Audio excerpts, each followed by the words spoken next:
Bien, muy buenas tardes a todo nuestro auditorio.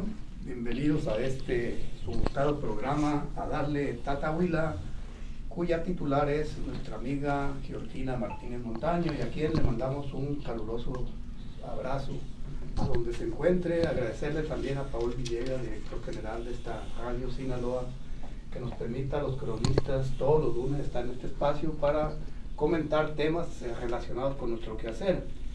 Y hoy, precisamente, como todos los lunes, se encuentra aquí acompañándonos Juan Ramón Manjarres. Buenas tardes. Hola, buenas tardes. Muchas gracias por la invitación y muchas gracias por la gente que nos escucha. Luis Antonio García Sepúlveda. Hola, amigas y amigos, ¿cómo están? Muy buenas tardes.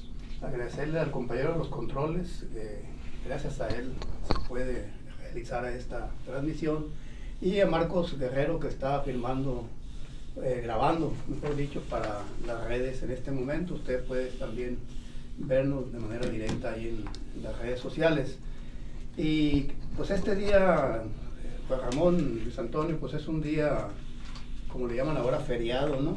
Pero básicamente pues esta es la conmemoración de una efeméride muy importante para el país, sobre todo una efeméride que está marcada en la historia, una efeméride que nos acerca pues a la legalidad que se ha hecho a través de nuestra historia, y por eso precisamente es un día feriado, aunque el día 5 creo que es el jueves, el día oficial, pero ya la tradición del Estado mexicano pues es crear estos puentes largos para ayudar a la economía y que la gente pueda tener también una especie de relax.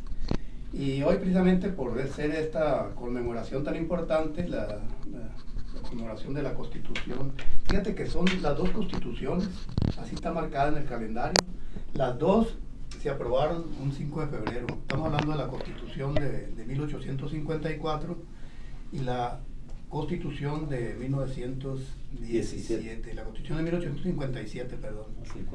57 y la del 1917. Como una tuvo que ver, ¿no? Cómo se hizo una especie de reforma a la Constitución del 57 para que se creara la Constitución de 1917. Por eso es que está marcada en el calendario cívico la conmemoración de las dos, tanto la del 57 como la del 1917, y casualmente las dos terminan en 7.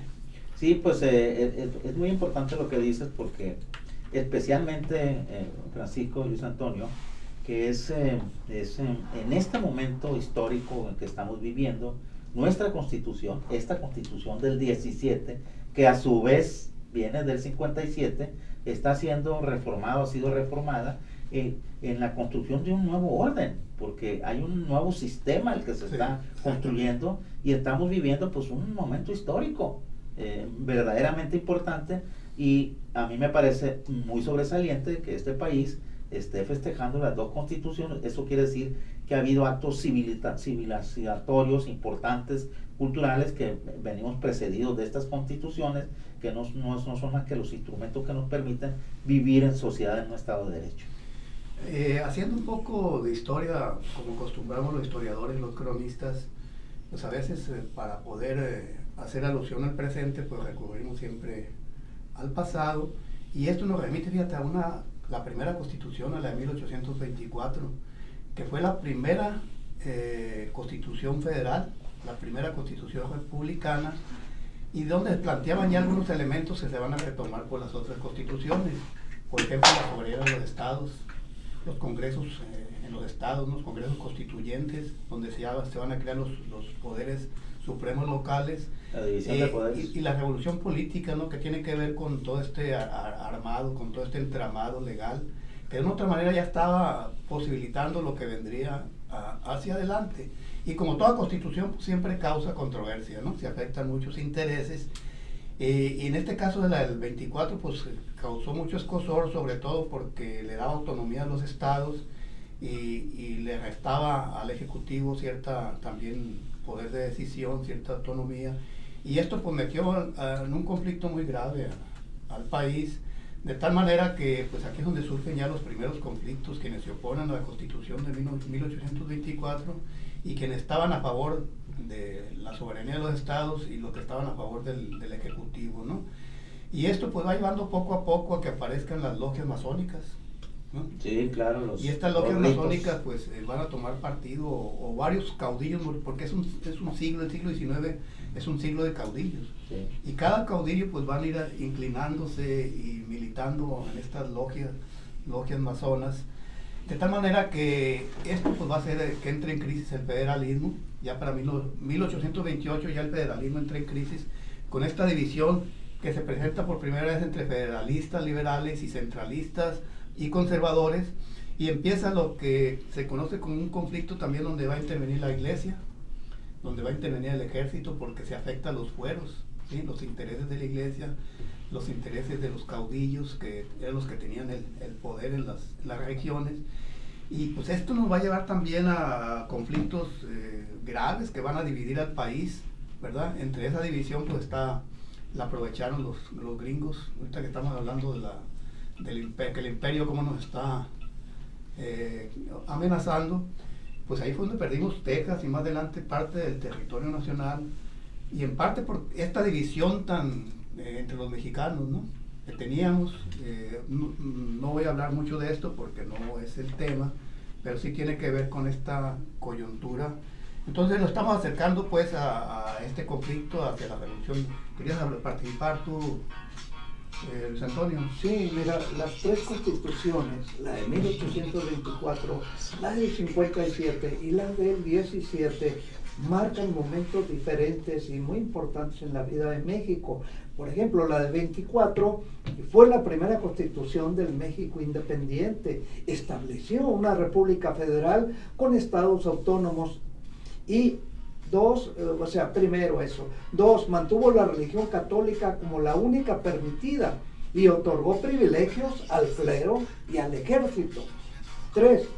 El problema está en que no resolvió los problemas de desigualdad social ni los conflictos entre liberales y conservadores. Su inestabilidad llevó a múltiples golpes de Estado y dictaduras. La de 1857 fue impulsada por los liberales y consolidó una república federal y democrática con derechos individuales. Separó la iglesia del Estado, eliminando los privilegios del clero y del ejército. Recordemos que el clero era el banco de entonces.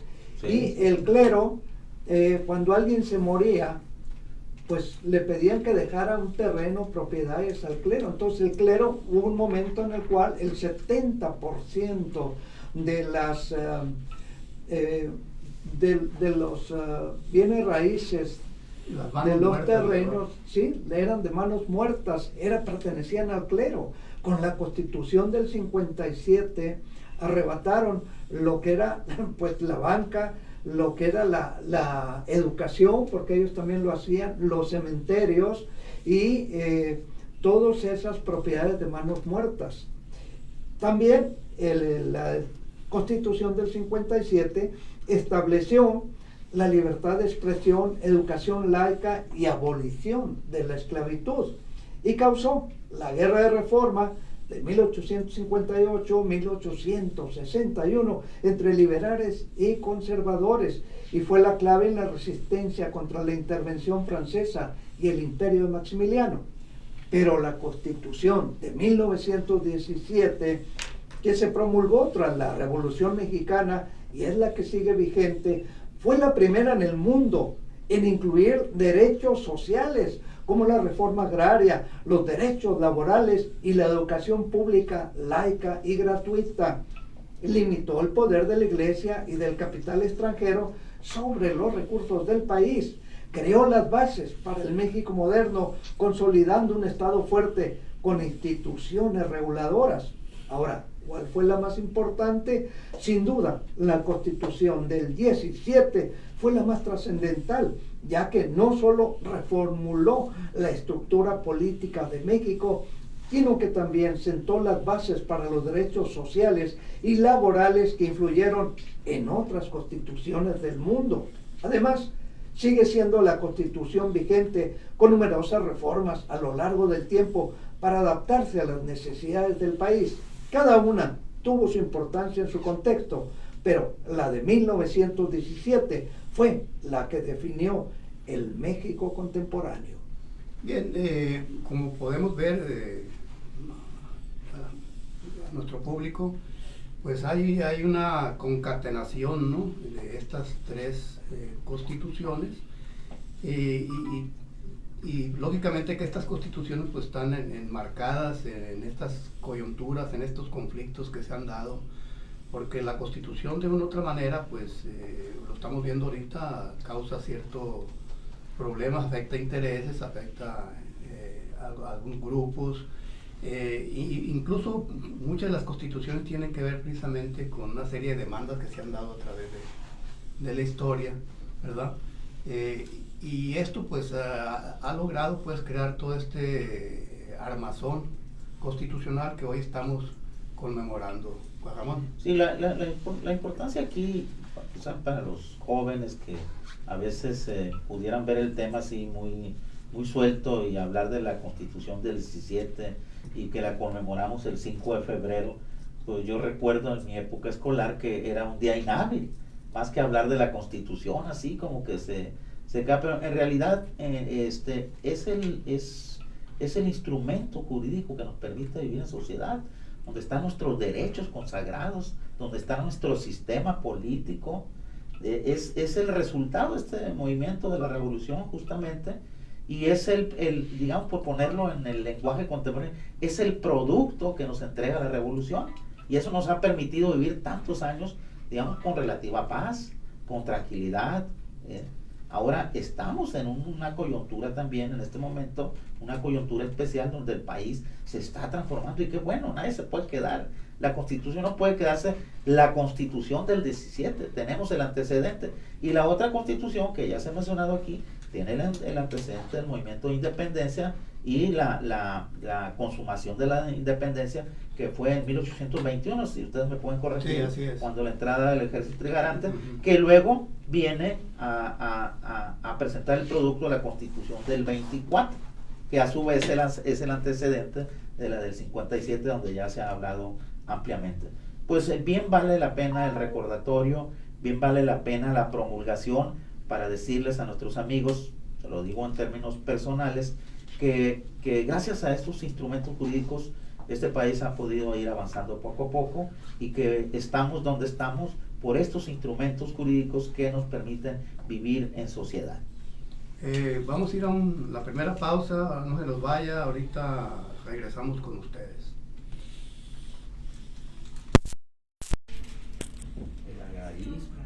¿Le pones pausa en los intermedios? No se puede poner pausa. Quito el micrófono pero sí se escucha muy bien. Pero se escucha la radio, ¿no? Sí. Sí, estoy escuchando así, está bien, nos escucha a nosotros un poquito, ¿no? Seguimos con la Constitución, ¿no? Ya, ahí nos vamos a ver.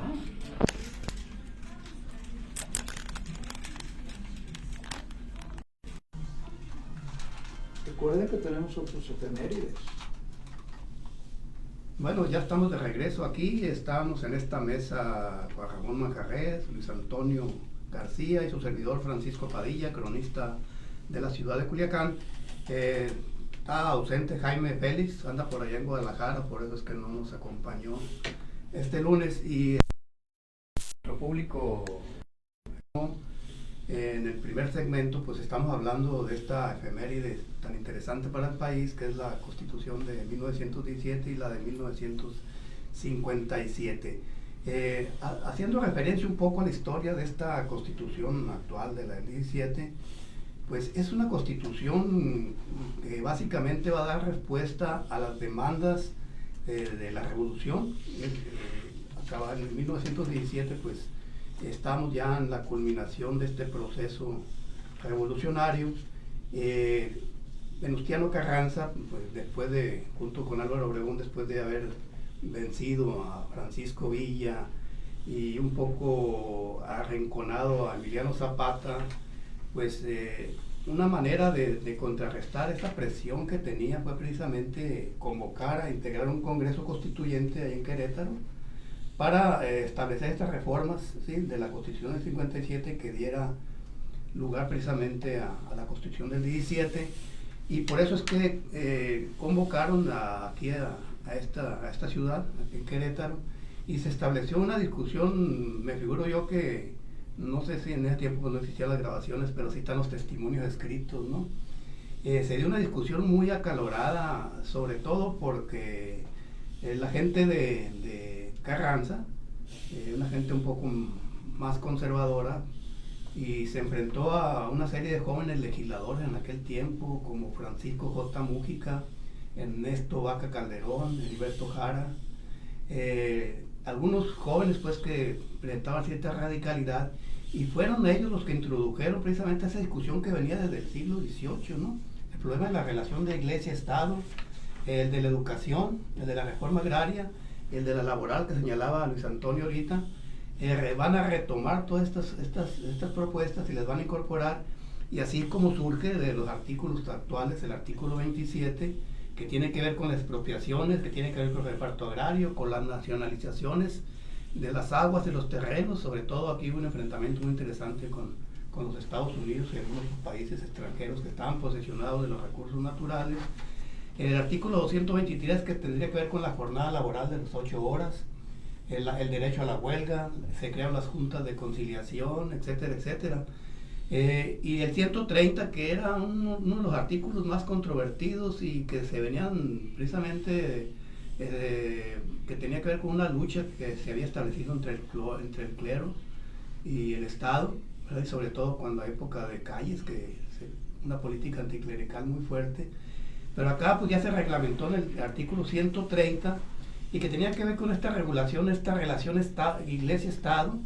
Se le niega el reconocimiento a la Iglesia, se conculca los derechos políticos de los sacerdotes, y se establece la educación laica, de tal manera que pues le pone una serie de restricciones a la Iglesia, y esto pues lógicamente va a causar un malestar, ¿no? Incluso los mismos templos pasan a formar parte del Estado, Luis. Ahí entra el INA también, que ya ves que no puede intervenir los templos sin el permiso del INA. Y en lo político pues estaba limitar el poder legislativo y fortalecer el ejecutivo, que es el problema que hay ahorita actualmente, sí, ¿no? Sí, el problema de los poderes. De hecho ha sido, digamos, como el núcleo de las constituciones, la separación de poderes, y ha estado en nuestras constituciones desde la del 17, esta del 17, pero también en la del 57, que ya se va vislumbrando esta separación de poderes. Y me parece, el tema nodal en las constituciones, porque nuestro país es un país, digamos, autónomo, pero el poder radica en 3 instituciones. No es el poder de una sola persona, sino es el poder legislativo, el poder judicial y el poder ejecutivo, y cada una está debidamente identificada, pero siempre es la discusión, porque es, digamos, el corazón de un país, cómo ejerce su gobierno, cómo lo concibe, cómo lo ve, y cómo beneficia a su población.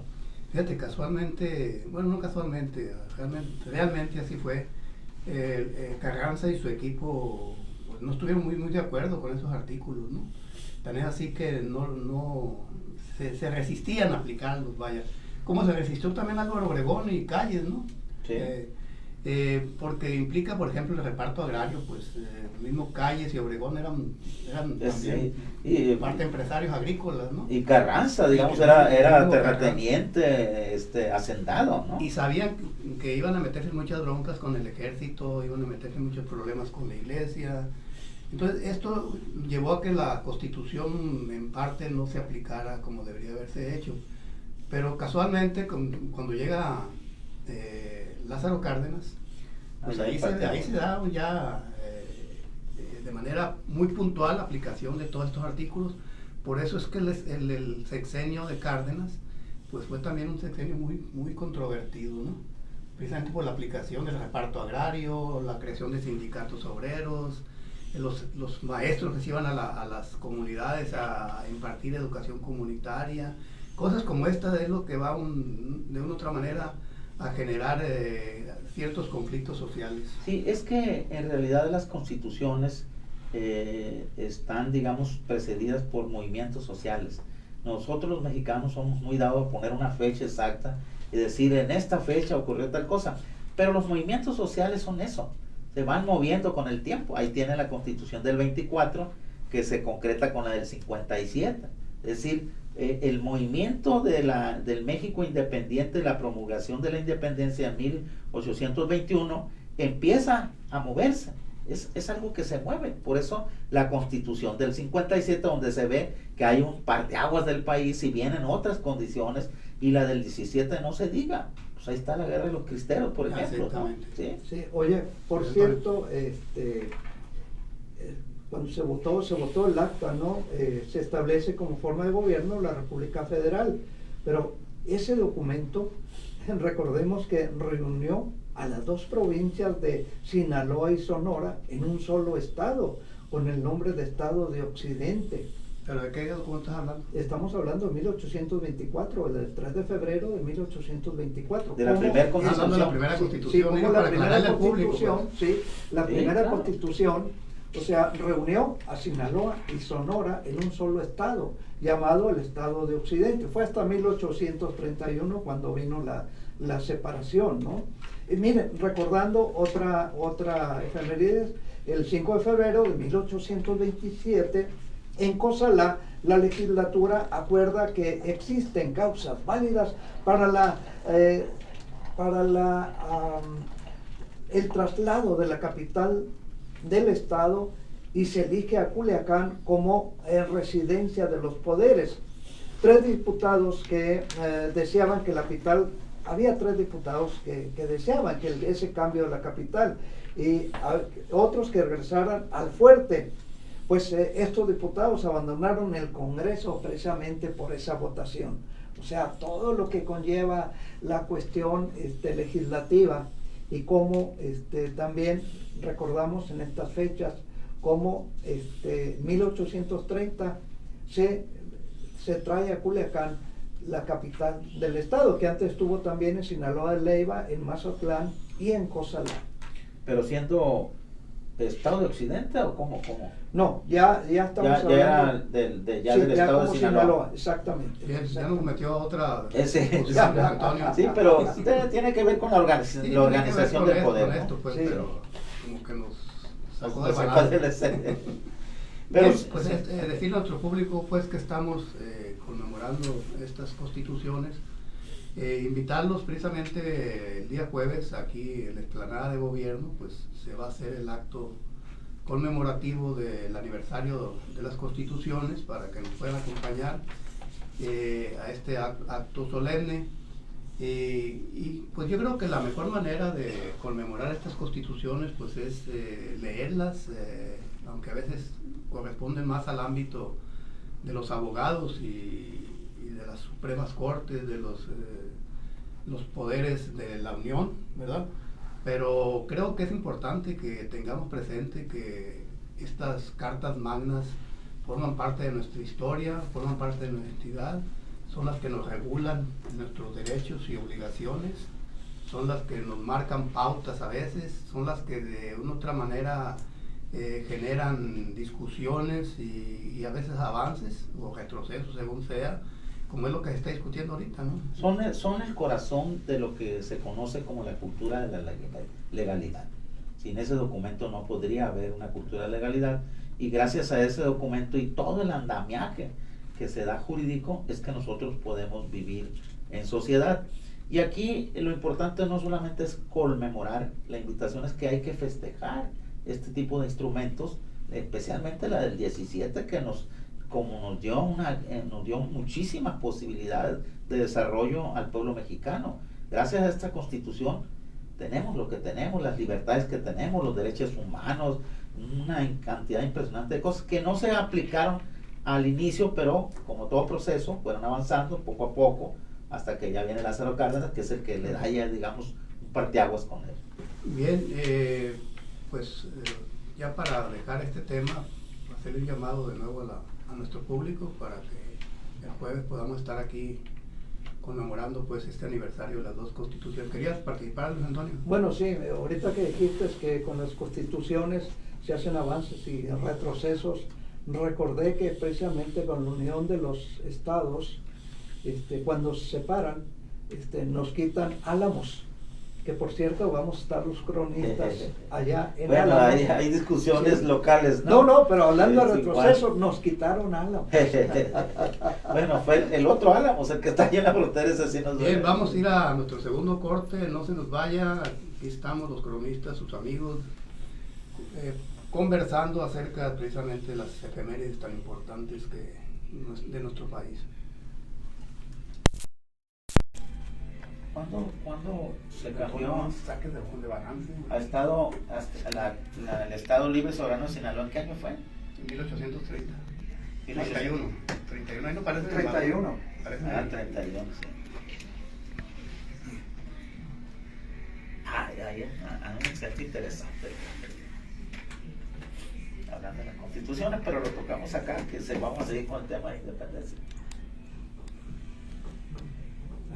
¿Y qué creen? El 5 de febrero del 88, el gobernador del estado, ingeniero Mariano de Castro, inaugura el kiosco en la plazuela Obregón. Que ya no está. ¿Eh? Que ya no está. El kiosco ya no está. Vamos a alquilar. Es de alquilar. Ajá. Ahora está la Ahora biblioteca alquilar, sí, hay no- que comentar eso, ¿no? Hay que pedírselo a Nicandro ya, que nos lo devuelva. Ya forma parte del patrimonio cultural de las personas de Quilá, ¿no? ¿Cuál es el gentilicio de Quilá? Oye, y nos podemos ir al 7 de febrero, eso fue el 5 de febrero. El 6 de febrero, Mazatlán fue declarado puerto de altura, que es un momento importante. El 7 de febrero del 29, los renovadores, dirigidos por los generales Ramón F. Iturbe y Roberto Cruz, toman la ciudad de Culiacán. Artemio Cruz, ¿no? Fíjate nomás. Sí. Y el 8 de febrero el 7, ¿qué fecha tiene para lo de la batalla? ¿El 8? Sí, el 8. Ah, Sí, es que hay una discusión ahí. ya lo fecha. fichó. Sí, ya Hubo dos fechas se han generalizado. El 8 de enero, el 7 de febrero y el 8 de febrero. Y el 8 de febrero de 1860, el general Antonio Rosales hace una brillante batalla En Mazatlán. en defensa de Escuinapa. De Escuinapa, es correcto. Sí, el frente de 300 hombres resiste a 2.500 del Tigre de Alica, Manuel Lozada. Por eso los franceses lo admiraban, ¿eh? Lo admiraban mucho por ese valor suicida que tenía y la estrategia que usaba. Antonio Rosales. Antonio Rosales, mi tocayo.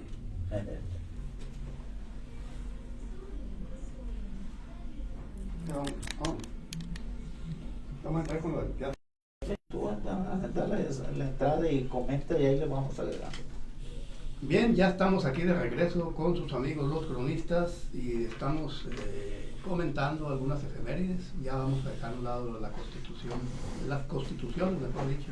Sí, son dos. Y vamos a entrar a una efeméride también muy importante y vamos a aprovechar que aquí está el cronista de San Ignacio, porque el 7 de febrero de 1811 se dio una batalla importante ahí en San Ignacio. Estamos hablando del marco, pues es la independencia de México, ¿no? Y vamos precisamente a comentar este suceso tan importante para la historia también del país y del estado, aunque se reconoce que la independencia en el caso de Sinaloa pues fue un hecho de manera muy tangencial, solamente algunos sucesos que registra la historia, pero creo que son importantes porque son partes precisamente de esta historia.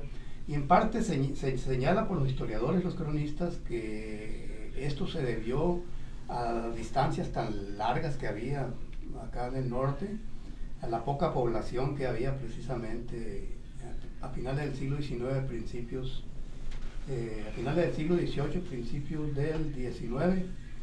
Pero también que las noticias, los medios de comunicación, pues era difícil que llegaran.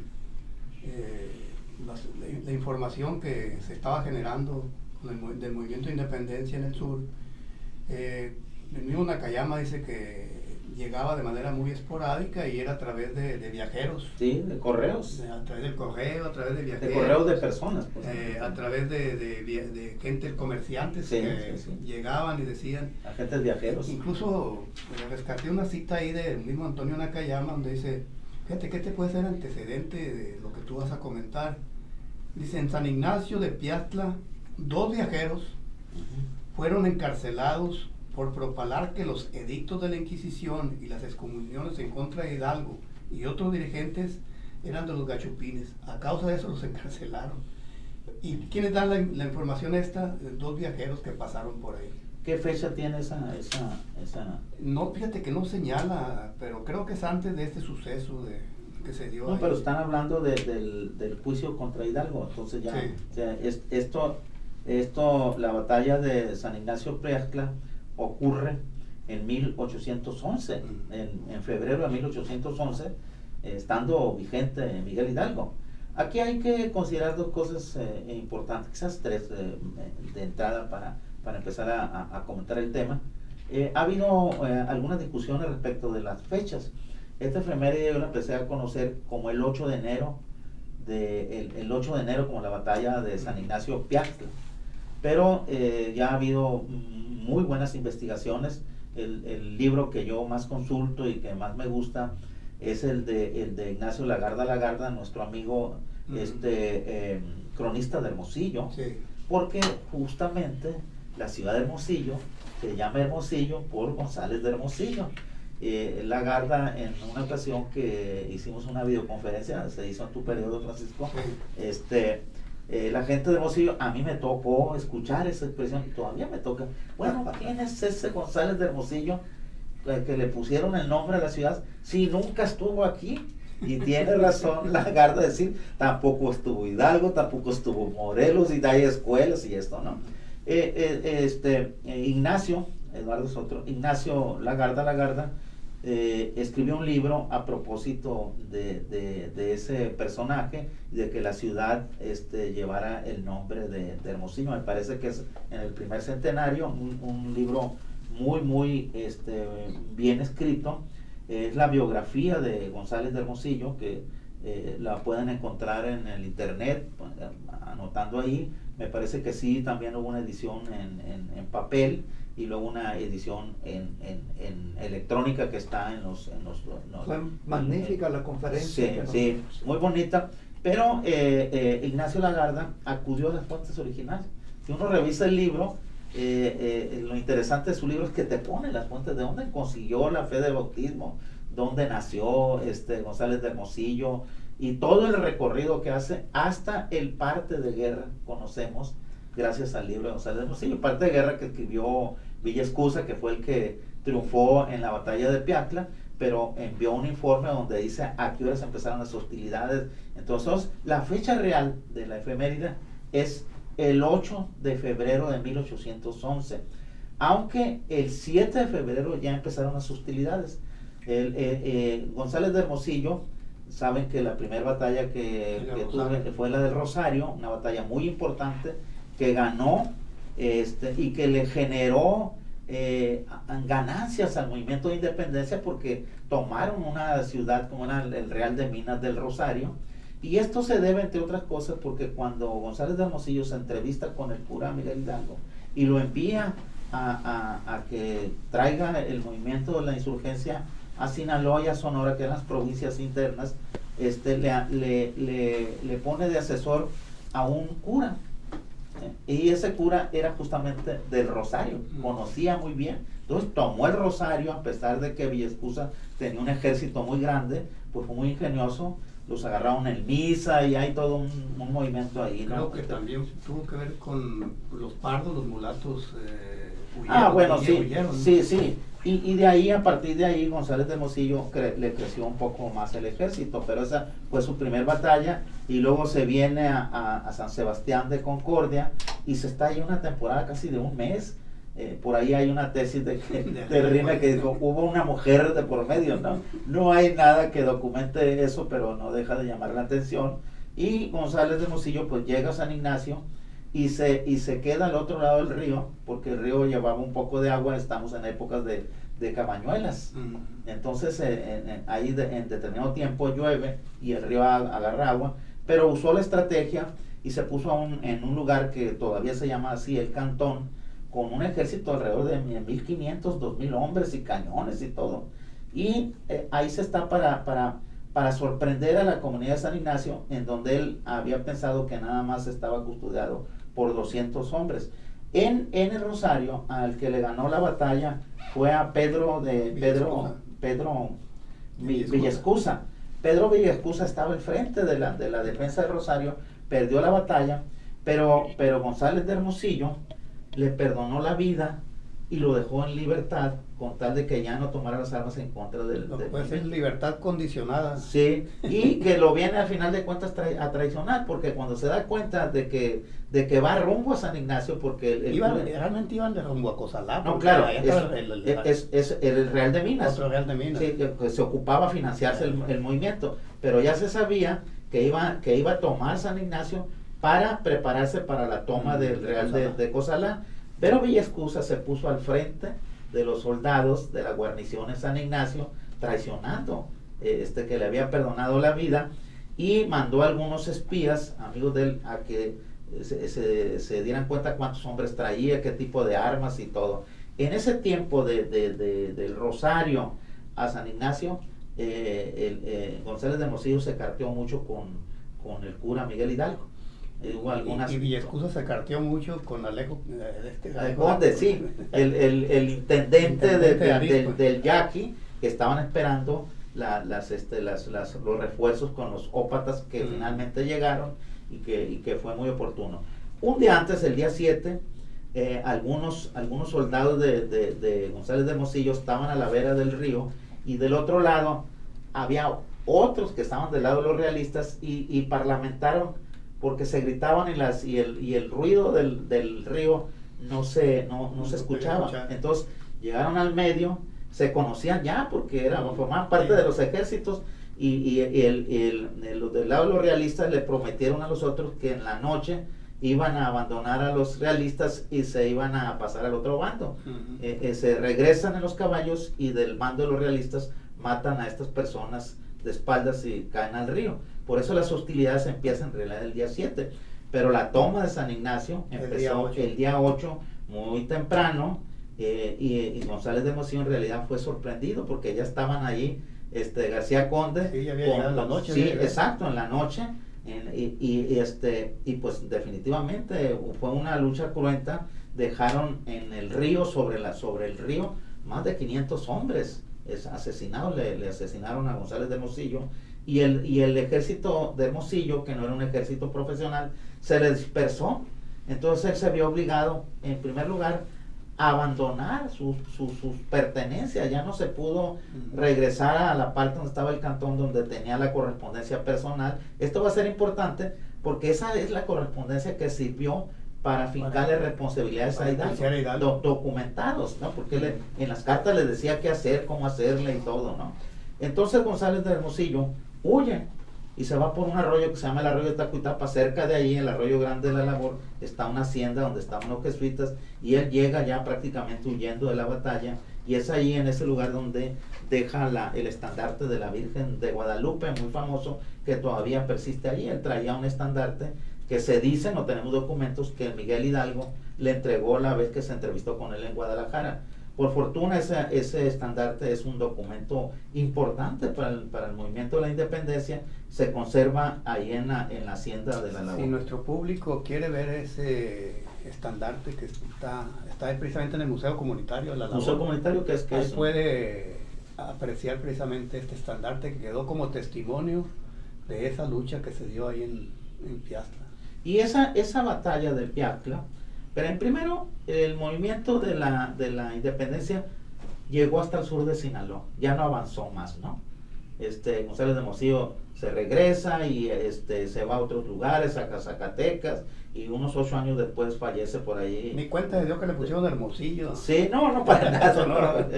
Pero lo notable también en cuanto al movimiento de independencia es que hay otro asunto importante, que fue Petra Manjarrés, que fue una insurgente que vivía en Guadalajara, del municipio de San Ignacio. Su esposo tenía la imprenta. Hidalgo en Guadalajara crea el periódico, ¿cómo se llamó? El Despertador, ¿no? El Despertador. Y Petra Manjarrés se encarga de distribuirlo. A Petra Manjarrés, según una investigación que hizo nuestro amigo Gilberto López Alanís, Petra Manjarrés se le fincó responsabilidad los gobiernos por esa acción, pero ella no solamente imprimía, sino repartía documento oficial para que la gente conociera cuáles eran los postulados del movimiento de independencia. Eran como los propagandistas de la insurgencia. Exacto. A Petra Manjarrés tiene los mismos méritos, según otros estudios que yo he visto, de Josefa y de Leona Vicario. En algunos estados de la República se reconoce a Petra Manjarrés y se le rinde homenaje. Aquí en Sinaloa, lamentablemente, la conocemos muy poco. Como ella Agustina Ramírez también. Agustina Ramírez, exacto. O sea, sí tenemos cierta vinculación. Ahí se vincula también la historia de Pablo de Villavicencio, porque en la batalla del Piatla se dice que fue donde lo hirieron. Sí, lo hirieron y quedó, digamos, con un pie que lo arrastraba. Sí. Pero también Pablo de Villavicencio también se encargó de difundir esta propaganda, ¿no? Entre otras cosas. Pues, Ramón, entonces quiere decir que a pesar de que fue una batalla breve, a lo mejor, de un día. Sí, y además a lo mejor podría decir la gente, pues no tuvo mucho significado, ¿no? Sin embargo, ya tú unes varios elementos como lo de Petra, como esta conversación que se dieron previa a la batalla, Sí. Los documentos, el estandarte que está en el la estandarte, iglesia de la labor, y se pueden ir juntando toda una serie de elementos que nos puede llevar a que tuvo relevancia ese hecho ahí para la lucha de independencia, ¿no? Sí, hay, en realidad, sí hay cierta relevancia, sí se reconoce esa relevancia.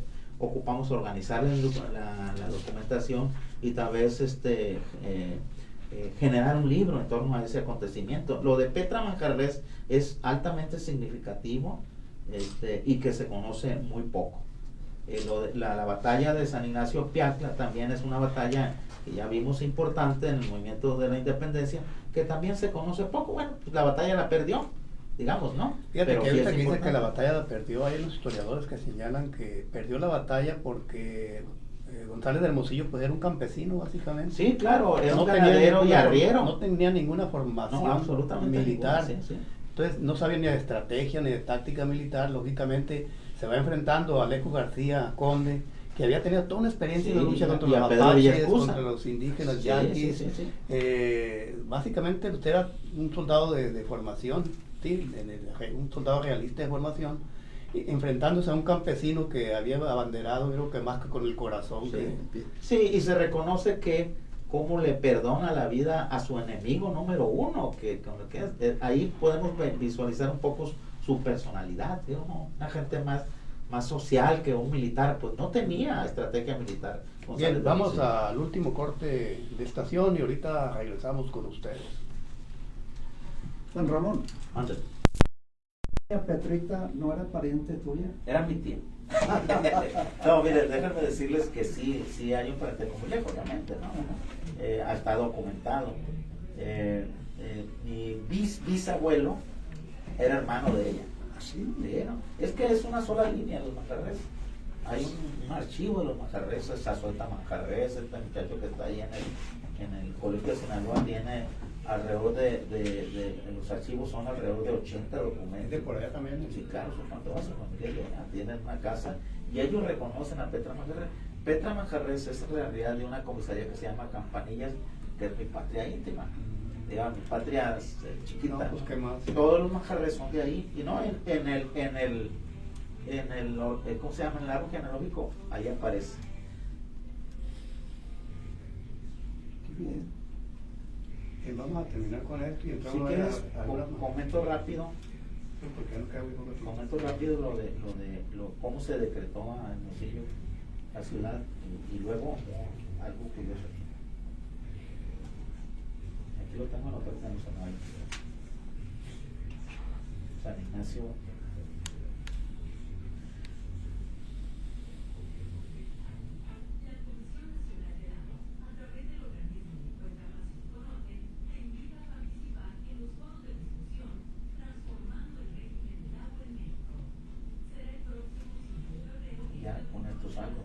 aquí hay 31 que se conocen poco, pero ahorita lo mando.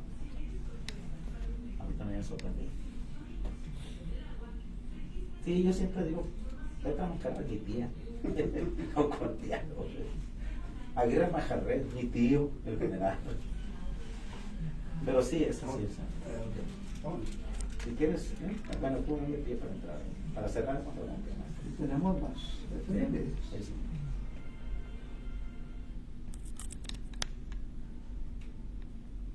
Bien, ya estamos de regreso a la parte final de este programa, Dale Tata Huila. Y estamos aquí, sus amigos los cronistas, comentando este suceso también importante, que es una efeméride que se va a conmemorar ahora el 8 de enero, pero de 1911, donde se dio la batalla de San Ignacio de Piatla entre los insurgentes y el ejército realista, que desgraciadamente perdieron los insurgentes, pero creemos que todos estos elementos le dan cierta significación pues dentro de la historia del Estado y dentro del país, pues. ¿Cómo podemos concluir, sí. Juan Ramón? Sí, muy bien. Solo decirles que Ignacio Lagarda, el cronista de Sonora, de Hermosillo, escribió este libro que se llama Vida de un insurgente. Se refiere a González de Hermosillo. Y como dato curioso, el 5 de septiembre de 1828, el Congreso Libre y Soberano del Estado de Occidente emitió un acuerdo mediante el cual le cambia a la ciudad de El Pitic, o sea, y se lo cambia a la ciudad de Hermosillo por González de Hermosillo. Y luego hay otros acontecimientos curiosos que, buscando datos, me encontré. En 1831 el Congreso del Estado le cambió nombres a algunos distritos de las poblaciones de nuestro estado. Por ejemplo, al puerto de Mazatlán se llamaba la Villa de Castillas, de los Costillas, en honor a los hermanos José, Jesús y Nicolás Hidalgo y Costilla, que eran parientes de Miguel Hidalgo y que contactaron a González de Hermosillo en Concordia. San Sebastián, Culiacán de Hidalgo, Rosario de Allende, Concordia de Galeana, San Ignacio de Abasolo, Cozalá de Morelos, Badiraguato de Matamoros, Mocorito de Aldama, el Fuerte de Rosales, etcétera, etcétera. Nomenclaturas que se han ido perdiendo. Sí, se perdieron. Yo no tenía ninguna noticia que San Ignacio hubiese tenía su nombre, digamos, de la lucha de independencia. Me resultó curioso porque ninguno persiste. Yo conozco a San Ignacio como San Ignacio Piatla. Ajá. Desde Infonavit Cañadas les manda saludos el fotógrafo Adrián García Cortés y nos pregunta acerca de la figura de doña Petra Manjarres. Pues ya lo explicó aquí Manjarres. Luis Antonio, ya para despedirnos de este programa, nos gustaría que hay otras efemérides ahí en esta semana que sí, pudieras informar a nuestro público. Con mucho gusto. Hay unas efemérides interesantes. Vamos a verlas. Bueno, sí comenté que el ingeniero Mariano Martínez de Castro, el 5 de febrero, muy bien, el 5 de febrero de 1888, el gobernador del estado, ingeniero Mariano Martínez de Castro, inaugura el kiosco en la Plaza Constitución, actual Plaza Álvaro Obregón. Con el paréntesis acostumbrado, ese kiosco se encuentra en Quilá. Hay que reclamárselos. Sí. Saludos a los cronistas de Quilá, don Francisco Martínez y O sea, para que nuestro público sepa que no es el kiosco del que estás hablando. Sí, claro.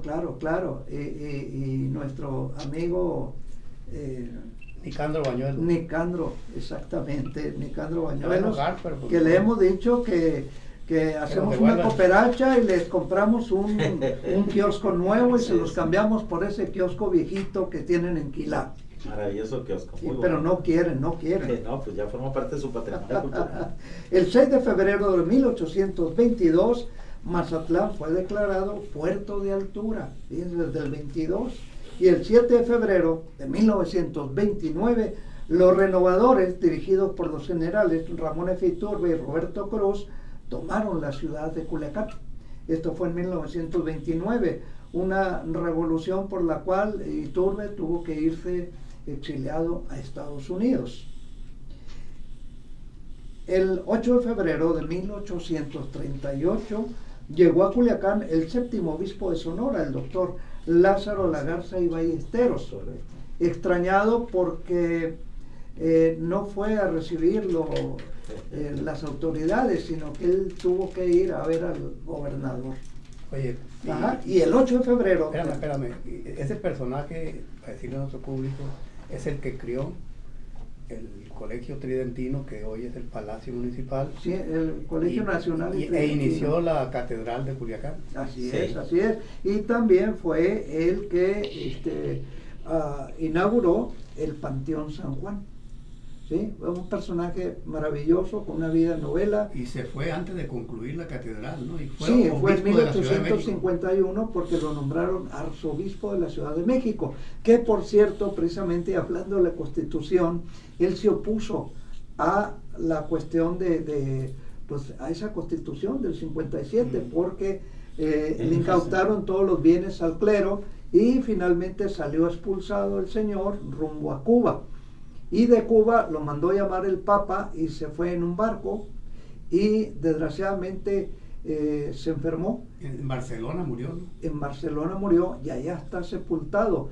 Cuando murió en Barcelona le dieron todos los honores de un arzobispo español. Y fíjate de haber estado aquí en un pueblo tan pequeño en aquel tiempo como Culiacán, un personaje de esa estatura. No, además él fue el que inauguró la primera universidad que se hizo en el noroeste, que fue el Seminario Nacional y Tridentino.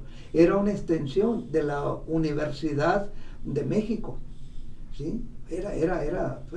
Fue una extensión de la Universidad Católica, ¿no? Pero hay otra efemérides, que el 8 de febrero de 1860, el coronel Antonio Rosales hace una brillante defensa de Escuinapa al frente de 300 hombres que resisten a 2.500 del Tigre de Alica, Manuel Lozada. Por eso lo admiraban los franceses. De Nayarit. ¿Sí? Bueno, en aquel tiempo era el cantón. No es Cuinapa, ¿no? Así es. Pero el Tigre de Alica era de... Ah, sí, sí. Así es. Y el 9 de febrero de 1867 nació en San Ignacio, Sinaloa, don Manuel Bonilla, escritor Bonilla, y precursor de la revolución. Topógrafo. Sí, él hizo estudios de ingeniería topográfica en Estados Unidos. Fue regidor del Ayuntamiento de Culiacán.